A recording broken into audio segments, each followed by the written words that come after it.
Oh baby, the Counter-Strike roster moves are cooking today. I did not expect this move, and I'm sure none of you at home did if you know the history, but it is confirmed.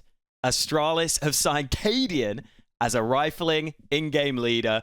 Bro will be on the bench. Device is back to AWPing, and the main point that everyone's talking about is that cadiaN and Stabbi, the Stabbi combo, have reunited with cadiaN, despite the history being interesting, to say the least, in that heroic lineup. And you can see here, cadiaN has come out and said in this quote, "I'm thrilled to have signed with Astralis. I understand some might see this as a controversial move, given my history with the team and past rivalries. But the truth is, I share the same vision as Astralis, always striving to be the best, building a top roster and competing for the biggest titles." And then this bit is key. Very interesting here, as cadiaN comes out and says, "This reunion with Stabbi and cadiaN is, of course, exciting for all of us." I'm not sure that's how I'd have started the statement, because I don't know why it would be exciting for you, considering what happened in the past, which we'll get into in a second. But then he goes on to say the important part: "We've addressed the challenges we faced in the past, and today we're fully aligned. After a year of reflection, we're still hungry for trophies and continue to share the same tactical vision that drove our success before." Very interesting point there on the tactical vision. I think that is going to be key. But if you don't know, okay, in case you're out of the loop, Stabbi and cadiaN basically forced cadiaN out of Heroic last year. They forced him out. That's basically what everyone has said. I think they would basically agree to that at this point. You can see the article from this time period. Apparently, mediation efforts were attempted, but it was brought to an ultimatum where Heroic had to choose between cadiaN and the rest of the team. And cadiaN and Stabbi, it is claimed, agreed that if Heroic let cadiaN go, they would extend their contracts with Heroic. And so Heroic decided to allow cadiaN to leave. And then obviously, you might be wondering, why is cadiaN and Stabbi not on Heroic then? Well, they ended up going to Astralis anyway, after putting that ultimatum out there. So this article claims. And I think everyone agrees that is the story right now. So interesting stuff. And I really think the tactical vision of this is the point that's most interesting when it comes to Counter-Strike, because cadiaN's style makes so much sense for CS2. Okay, we've seen teams be way more active, and to be honest, playing way more like Heroic used to play back in the day in Counter-Strike 2. It's a game where you kind of get rewarded a lot of the time for making these proactive plays, for making these forward plays. And so, honestly, I was really disappointed that we weren't going to get to see that old cadiaN Heroic transition to CS2, because I thought they were so well suited for it. And the roster had its issues in the past, but its issues were mainly missing in the big moments. That's what the previous Heroic roster struggled with. They didn't have those players that would step up in the biggest moments. And the question is, has cadiaN changed enough to be that guy? And more importantly, can Device be that guy? The main guy for cadiaN to look towards? Because remember, cadiaN will not be AWPing, Device will. And say what you want about Device for his in-game leading stint here on Astralis, but he still has it in terms of AWPing. His numbers did not fall off. He was absolutely still able to be a pretty damn good AWPer, verging on very good AWPer, while in-game leading. You've got to assume those numbers can go up a little more in the future. And I know a lot of people will be looking at this and saying, okay, cadiaN just came from Liquid. That roster was a bit of a disaster, and Liquid are definitely doing better now. But let's be real, if you watch that team, you just know that he did not have the pieces he needed. He did not have players that were active enough to play the way cadiaN wants to. And again, we look back here, they're hungry for trophies, and they continue to share that same tactical vision that drove their success before. Now, that old Heroic lineup relied a lot on team play. That's what they had. They had massive amounts of team play. They would go for these aggressive plays, especially on CT's side, and then they would react perfectly on the other side of the map. And I do think something that this Astralis lineup may be lacking is an anchor player as good as Shush. Because Shush on that old Heroic team really held things together. When there were 3 players going for a push elsewhere, you need your anchor on the other side of the map to know exactly what to do, to be very solid. I don't know if this Astralis lineup quite have that player, but everything else could be falling into place. Now, I also want to touch on whether this was the right move to make in the first place. Because Astralis' results started really well when they brought in this device in-game leading change. Okay, this is where it started. This 3rd to 4th place at IEM Chengdu, only losing against FaZe, who went on to win that tournament. That's a great result. Then they went on to this Pro League and they only lost against Vitality in the semi-finals. That's another great result. No shame in losing to Vitality. They're a great team. CCT here, losing against Liquid. Maybe a little disappointing, but still a decent result placings-wise. Maybe, you know, an online event, we're not as bothered. And then the rails start to come off just a little bit as they go to Yala Compass. And again, they get to the semi-finals, but this was a tournament where they were the biggest names, really, and they lost against the Mongols. Again, the Mongols, a plucky underdog team. It's not the worst loss, but it's not great. And at this point early on, I made a video saying, I don't know how this is working, and that I don't know if this will continue. I had a lot of caveats to Device's in-game leading, because if you remember, a couple of months before Device switched to in-game leading, he said he's not having any fun playing, which is seen on his poor performance, and he's really disappointed and sad. And I'm sorry, but that is the opposite of what I want from my in-game leader. That's the opposite. And yes, I thought, okay, he might get a temporary motivation boost from in-game leading, but in-game leading is not just something you pick up for a little bit. It's not a phase. It's a lifestyle, okay? It's not like that emo phase we all go through in secondary school. I went through it too, okay? I still love My Chemical Romance. I still love Linkin Park. But, you know, it's not a phase. It has to be a lifestyle for you. And I didn't see that from Device. And I think that's what we saw as time went on. As teams start to understand how you're going to play, as teams start to try and counter-strat you, and as you have to keep on grinding hard to stay on top of the meta and what other teams are doing, you have to be the hardest working player on the team. You have to constantly be on top of the new nades, the new strategies, the new ideas that other teams are having. And it can all just get a bit much. And the rails did start to come off. They lost against VP. I mean, VP have been all over the place in the last few months. That's not a good loss. This Blast Full Groups was actually all right. They ended up beating NIP, and I think they only lost against Vitality. It was a fine result for them there. But then they go into Cologne, and again, like, the losses aren't awful, right? In the opening stage, I'm pretty sure they lost against Na'Vi here. Absolutely fine. Na'Vi were a quality team at this event, obviously. And then they go to the lower bracket.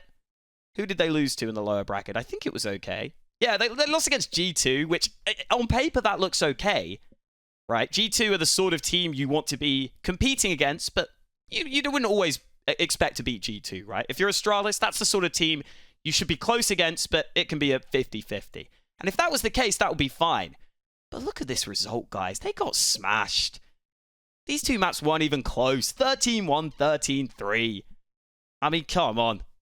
That's poor. You want to at least be competitive. And then what seems to be the nail in the coffin is this Pro League result. And listen, they got knocked out against Complexity.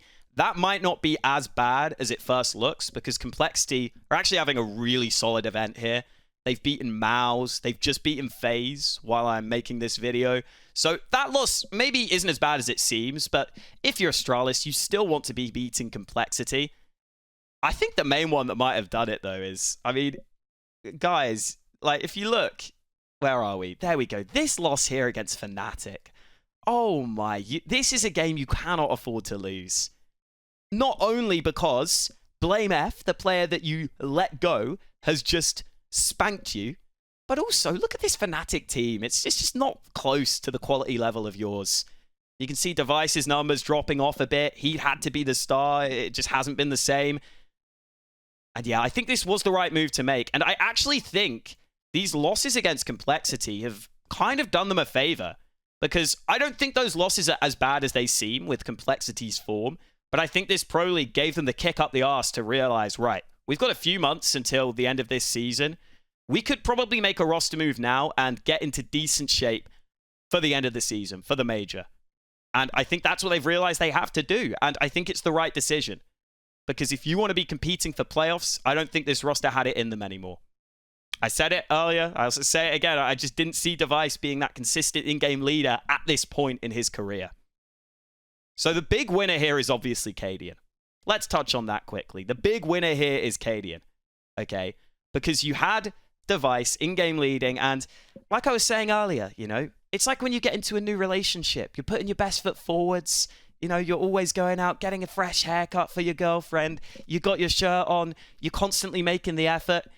And then that honeymoon period ends. And for Device, after a few months, maybe that's what happened. Maybe he realized he didn't love in-game leading the same way he thought he would at the start. But cadiaN is a leader through and through. He understands what this means. It's just such a surprise because I think people thought maybe Hooksy would come in, but I way prefer the cadiaN move. For me, if they brought Hooksy in on Astralis, that's basically saying we want to be a close to playoffs team, but you can't really peak much higher than that. You're probably not going to go much lower than that. I don't think with Hooksy, you're really going to ever be able to compete for trophies with the lack of firepower that Astralis have. And it's not like they have super low firepower, but we've seen what Hooksy has been doing already with more firepower. And more importantly, the fact that cadiaN has worked with these players before and can hopefully get them back to their best is going to be key. And this roster, I think, has like a really, really big range of how good or bad it could be. Because I absolutely think someone like Stair will just follow what cadiaN says. I think Device will generally be happy to follow what cadiaN says, although he'll probably have a little more of a say than cadiaN's used to, because that's a big question firstly, right? cadiaN no longer AWPing.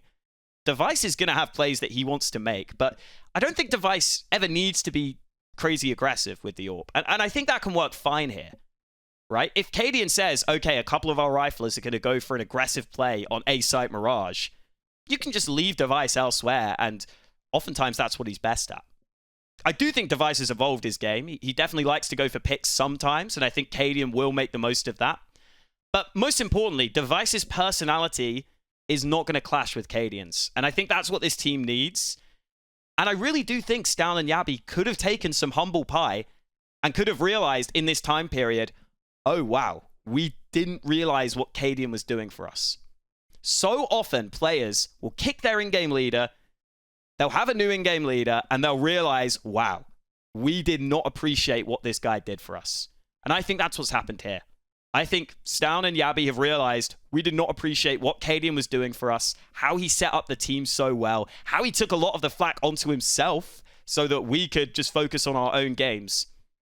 And so now cadiaN is back and can do that. And as long as they can keep the personality conflicts solid on this team, I think this should be a playoff team. Absolutely. I think they can be there. Because we should see a rise in level from Stavn and Yabby. I think, you know, Device could absolutely rise in his level too. I guess the one thing you have to question is, what the hell is cadiaN going to look like on the rifle? And guys, like, I think he's going to look bad. I'm going to be honest. Like, I really think it could be Hooksy levels. I've not seen this guy be great on the rifle. That's a bit concerning. That's a bit concerning because I assume cadiaN's going to come in and play a lot of the worst roles, a lot of the anchor roles, right? Because if you're getting rid of Bro, which is what they've said is going to happen, that's probably the case. And you can obviously see in these ratings, these were the ratings throughout this lineup. Bro at the bottom, 1.01. That's not because he was a bad player. I actually think he was fine in his role. It's just, he's unfortunately in the position where if you're bringing in an IGL to take the bad roles, I'm sorry, bro, you're decent at what you do, but cadiaN's going to have to take those bad roles. And so you're going to have to go. And to be fair, in the last 3 months when they really tailed off, Bro's numbers did go down a little bit more as well. CT side was still okay, though. It was really the T side where they tapered off, which again kind of shows me that maybe Device didn't quite have what it took to be an in-game leader, and that's fine. I think he'd admit that. I also want to say quickly on the Device thing, okay? Where are you guys who wanted Nico to in-game lead? Where are you? I want to hear you. Because this is what might happen, okay? You get that honeymoon period, and then suddenly it dips off, and then he decides he wants to go back to just playing. Right? This is what I thought was going to happen the whole time here with Device, okay? Just because you have one good tournament in-game leading, that doesn't mean you should be an in-game leader. Okay? But anyway, back from the sidetrack. I think this is a good lineup. I think it makes sense. Now, listen. Okay, there are the questions. Like I said, I mainly have to worry about cadiaN and his individual ability because I do think it'll be bad. And as I was just saying, I feel a bit bad for Bro because I think he was solid. I think he was fine. I just think that this team clearly wasn't working. But the exciting thing for this team is look at these numbers in the last 3 months from Stabbi and stavn. stavn especially has been pretty disappointing recently. The perfect person to get him back to his best surely has to be cadiaN. And then you get Stair in the mix, and I think Stair can be fine. I think he can be pretty solid at what he does. This is a lineup I could absolutely see making top 10, maybe even higher, if it goes well for them. It's just the drama that makes it so exciting. It's just that drama. But I guarantee you, I mean, look at the device numbers as well, like 1.10 rating in the last couple of months. Device is going to have a big uptick from that. I mean, even at the start of this team, right? Look at these ratings. stavn was way, way higher. Device was still up there. I think the stavn one is the really interesting one, though, because in these last 3 months, it's been a big drop-off, right? This is the overall time period of this lineup. He had a 1.16 rating. In the last 3 months, it's 1.07. So if you take out that last 3 months, his rating beforehand was really, really good. And we know that cadiaN's been able to work with him in the past. And that main thing is, man, that cadiaN style, I know it didn't work on Liquid. He didn't have the players. He had too many passive players. It should work so well in CS2. The only thing that this team is going to have to be aware of is they're going to have to give it time. Yes, you have the core 3 of Stabbi. I didn't even mean to call them Stabbi there. I was trying to say stavn and Stabbi, and my brain just did it automatically. But you have the core 3 of stavn, Stabbi, and cadiaN. But they haven't worked together for a while. I do think it'll be a bit of a switch for Device. I think Stair will fall into line pretty comfortably. But this is the sort of team you give at least 6 months to see roughly where they might be at. And to be honest, I wouldn't be surprised if they got to their best after like a year. But I do think the thing that's going to hold this team back is the cadiaN rifling. Because he's just going to be a clear weak spot on the map. That is what worries me. I think what he will probably do, especially on CT side, is if he still wants to call those proactive plays, I think he'll just rotate his position a lot, honestly.